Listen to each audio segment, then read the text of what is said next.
ఇప్పుడు మీరు విశ్వం విష్ణు వషట్కార్ ఒకదానికి ఒక లింక్ చూడండి. ఇలా మొట్టమొదటి నుంచి చివరి వరకు ప్రతి నామానికి ఒకదానితో గొలుసు బంధం ఉంది.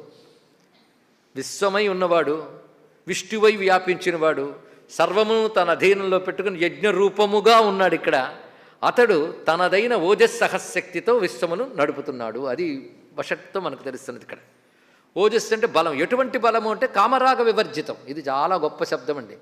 ఎవడైనా ఒక బలం ఉపయోగించాడంటే ఒక ప్రయోజనం కోసం ఉపయోగిస్తాం, అవునా లేదా?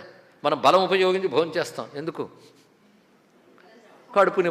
కడుపు నిండడం కోసమో, తృప్తి కోసమో ఏదైనా బలం ఉపయోగిస్తాం. కానీ భగవంతుడు తన బలంతో ప్రపంచాన్ని నడుపుతున్నాడు. ఎందుకు? కామరాగ వివర్జితం.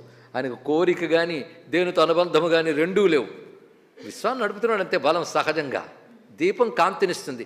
ఈ కాంతిలో మీరు చూసి శభాషను మెచ్చుకుంటారని ఇస్తుందా అండి? దాని స్వభావం అది. అలా భగవానుడి స్వభావము తనదైన బలంతో ప్రపంచాన్ని నడుపుతున్నాడు. చిన్న విషయం కాదు ఇక్కడ. అది యద్బలం కామరాగ వివర్జితం జగద్విధారణ సామర్థ్యం. మొత్తం జగత్తునే భరించగలడు. లేకపోతే ఈ విశ్వమంతా పట్టి నడుపుతున్నాడంటే ఆయన కాక ఇంకెవరు? ఒక్కసారి ఆశ్చర్యపోతే అనంతమైనటువంటి బ్రహ్మాండం, ఈ బ్రహ్మాండాల్లో నక్షత్రాలు, గ్రహాలు, తారకులు వాటి స్థితుల్లో అవి ఉంటూ పెడుతున్నాయంటే ఎవడి పట్టు మీద ఇవన్నీ వెళుతున్నాయి. ఒక్కసారి ఆలోచిస్తే 2 చేతులు దోయలిస్తామండి. నిరంతరం ఆయన తప్ప మరొకటి లేదు. ఆ శక్తి పేరు ఓజస్సు. ఆ శక్తితో సహిస్తున్నాడు కనుక సహస్సు. సహించుట అంటే భరించుట. కానీ ఓజస్ సహస్ ఈ 2 శక్తులను కలిపి వషట్ అని అంటారు ఇక్కడ అన్నారు. అలాంటి వషట్కార స్వరూపుడు. ఇది వషట్ శబ్దానికి ఎన్ని అర్థములు ఉన్నాయండి. ఒక్కసారి గమనిస్తే, ఒక్కసారి ధ్యానంలోకి 3 మాటలు ఎలా తెచ్చుకుందాం. ప్రపంచం గురించి పక్కన పెడదాం. నాకు నేనే మహాప్రపంచం, అవునా లేదా అండి? బయట ప్రపంచం ఎంతున్నా ముందు నాకు నేను మహాప్రపంచం. ముందు తాకలిగితే 3 లోకములు. అందుకు ముందు నాకు నేను ప్రపంచం అంటే ఈ శరీరం. ఈ శరీరం ప్రపంచమంతా వ్యాపించి ఉన్నాడు ఎవరు? ఇప్పుడు మీరు ఆలోచిస్తే ఆత్మగా చెప్పబడుతున్న విష్ణువు యొక్క శక్తే శరీరం అంతా వ్యాపించింది. ధ్యానం అంటే ఇలా చేసుకోవాలండి. ఇక్కడ పాదముల నుంచి శిరస్సు వరకు, శిరస్సు నుంచి పాదముల వరకు మొత్తం ఆయన వ్యాపించి ప్రతి ఇంద్రియంలో ఆ శక్తిగా ఆయనే ప్రకటింపబడుతున్నాడు. ఇది అనుభవానికి వచ్చింది 5 నెలలు తపస్సు చేశాక. ఒక ఆయనకి 5 నెలలు తపస్సు చేశాక అనుభవానికి వచ్చింది. ఆయన పేరు ధ్రువుడు.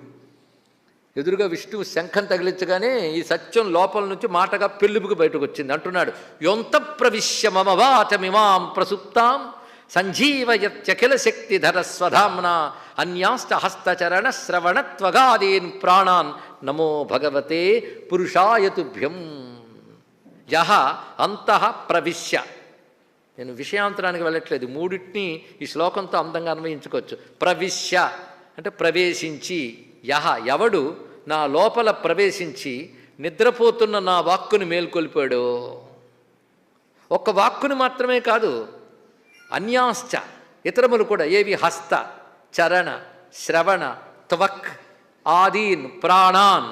వీటన్నిటినీ కూడా ఎవడు మేల్కొల్పుతున్నాడో సంజీవయతి, వీటిని జీవింపజేస్తున్నాడో. ఎలా జీవింపజేస్తున్నాడు? అఖిల శక్తిధర. అది వషట్. అఖిల శక్తిధరుడు. అఖిల శక్తిధరుడు అందుకు లోపల ప్రవేశించాడు, వ్యాపించాడు.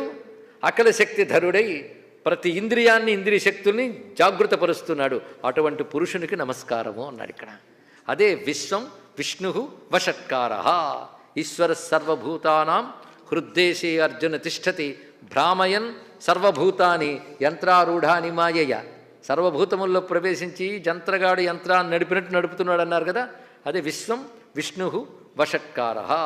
ఇక్కడ 3 చెప్పారు. తర్వాత మొత్తం ఒకే నామం భూత భవ్య భవత్ ప్రభు.